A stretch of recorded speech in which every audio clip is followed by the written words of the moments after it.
This is Monday afternoon, November 20th, on the San Jose State College campus. What you're watching is the result of a demonstration that began about an hour ago.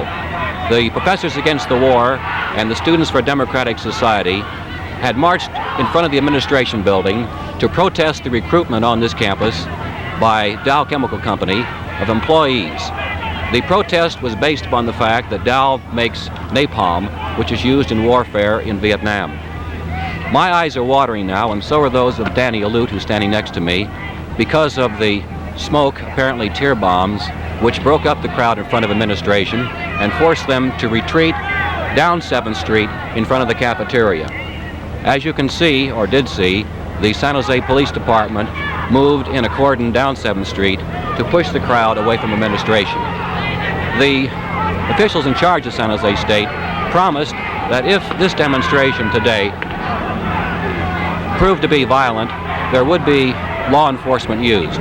As we can see, that law enforcement is here and is prepared to remove those who would use means beyond freedom of speech to impress their views or their conditions on others. The chemical, whatever was used to disperse that crowd, had an immediate effect. And those of us on the roof of the cafeteria can hardly see because of the tears in our own eyes. Danny, you were covering this for SJS Reports. Tell us what your impression is of what's happening right now. Well, I don't know. They called it a peaceful demonstration, but when they marched down there, the crowd fervor went up to such a point that people started throwing rocks and chairs through the window. It was at this point, I guess, that Dr. DeSalle, who's acting in place of President Clark, decided that police had to be called in and used. As you see now, they're being used and the crowd is dispersing. Now, it seems right now that they've gotten themselves in a bad point because now they're surrounded. And they're now grouping for a move to both ways to push the crowd back. They're going to have to call in reinforcement, it seems, because everybody's really mad about what has happened. They feel, I guess, that it was unjustified that the police used tear gas. Well, Danny, when you say they, you're talking about perhaps at the most 1,000 students are gathered here. Many of them were simply curiosity seekers. There are 23,000 students at San Jose State, and I would say that certainly we don't have that many out here. Right. The people that handled this demonstration were the Students for a Democratic Society and the Professors Against the War. I don't think there were more than 100 hardcore demonstrators, but all these curiosity seekers seem to have gotten themselves involved. People are throwing things at the police now, stones, sticks, signs, chairs, and they're slowly moving down 7th Street. Now, as you say, the crowd has gotten in back of the police, which was a situation that the Oakland police were able to avoid. But there goes another tear gas bomb, and that smoke is certainly going to have its effect. People certainly ran away from that because, believe me, it stings. Your eyes burn, and your eye fills up with teardrops that you can't see. Well, the smoke, there it goes. 2 bombs, and the students are running back now. They really are moving back from those tear gas bombs. Right.